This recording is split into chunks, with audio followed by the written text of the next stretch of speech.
Public personnel administration refers to the management of people who work for the government. The management of an agency's human capital in such a way that the maximum performance is achieved with the least amount of money spent, while the workers' well-being is protected and enhanced. Hanlon and Pickett, 1984.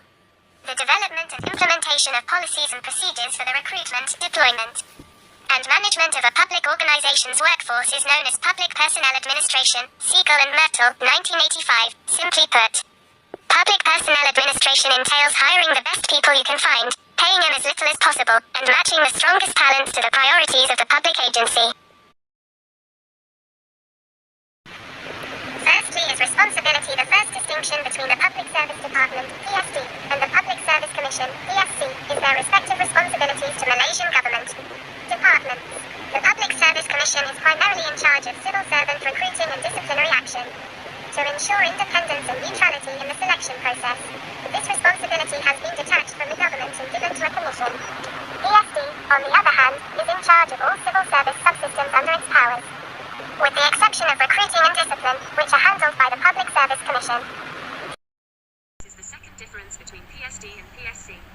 Recruitment Division, Services Division, Training and Career Development Division, Remuneration and Allowance Division, Pension Division, Consultation Division, Institute Pentadbir and Awam Negara, Intern, and Administration Division are the 8 divisions that make up PSD. Each of these divisions is responsible for the role that they do. Meanwhile, because PSC does not have as many functions as PSD, they do not have any divisions under them, making them the sole government agency responsible for civil servant recruiting and discipline. It'll be ineffective. PSC should have a lot more divisions under them because it will take a lot more time for them to serve their function than if they only had one. Distinction between PSD and PSC. PSD's aim is to create a world-class organization in planning, development, and human resource management, based on professional excellence, integrity, and technology, in order to help Malaysia achieve its Vision 2020 goal of being a developed country. PSC's vision, on the other hand, is to become an outstanding public service agency in the performance of its duties. The public servant recruitment process is the fourth difference between PSD and PSC. PSC's recruitment procedure entails selecting and appointing individuals, future civil servants, for public service based on merit. Other governmental agencies, such as ministry departments, the Royal Malaysian Police, PDRM, and the Election Commission of Malaysia, SPRM, must make a request to the PSD to fill vacancies within the departments as part of the PSD recruitment process.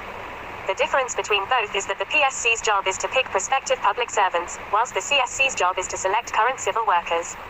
Public Service Department and Public Service Commission in Malaysia. Penning.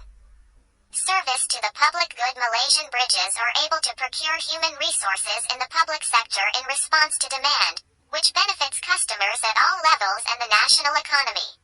Management. By implementing a human resource system, Malaysia's Public Service Department would be able to manage human resources more efficiently and effectively, as well as improve and strengthen human resource management.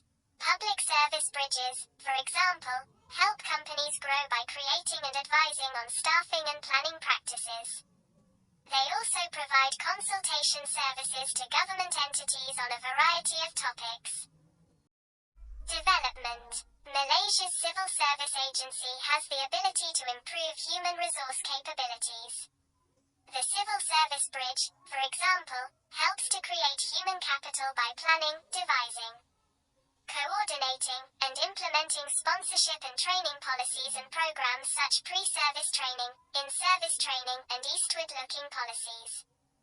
They also oversee the ELI recognition process.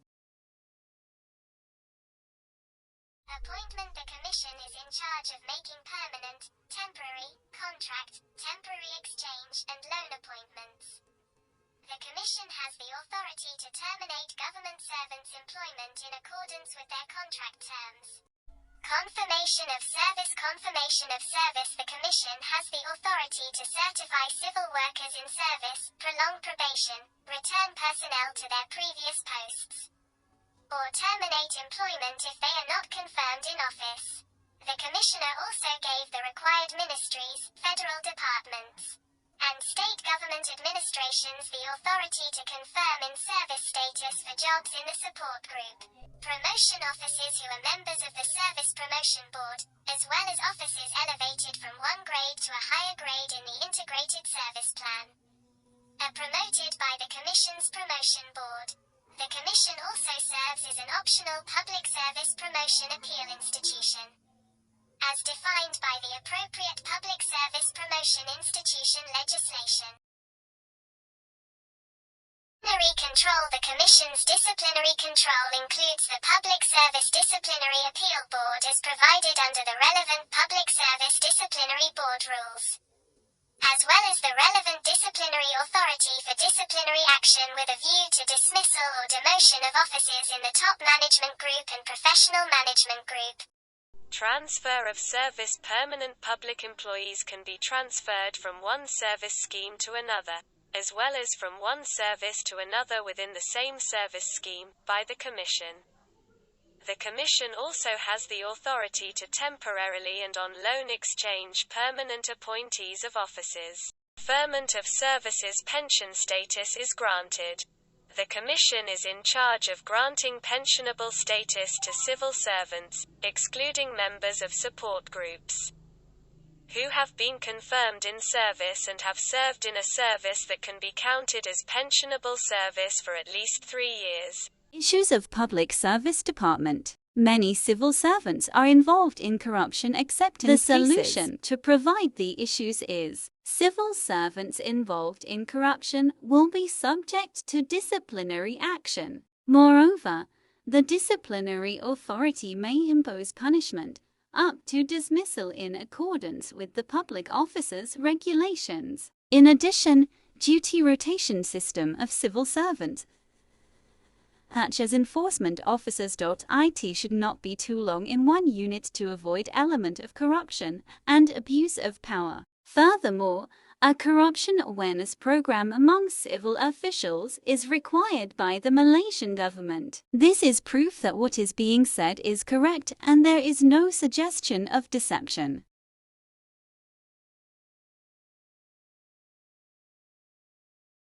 And here's the link I found in my search results to back up the allegations and evidence. Issue of Public Service Commission. The public pension system's long-term sustainability. This is due to the growing size of the public sector, as well as the longer life expectancy in Malaysia. To provide the issues is converted to the PEG idea, they must be required to contribute, in addition to employer contributions. The method is expected to reduce the government's burden, allowing more money to be spent on DIV. Moreover, the potential to strengthen economic growth is a progressive feature. At the same time, workers' welfare is not jeopardized, and retirees continue to receive their full pensions. This PEG contribution method also resolves the issue of retirees receiving salaries while they are not working. This is proof that what is being said is correct and there is no suggestion of deception. And here's the link I found in my search results to back up the allegations and evidence.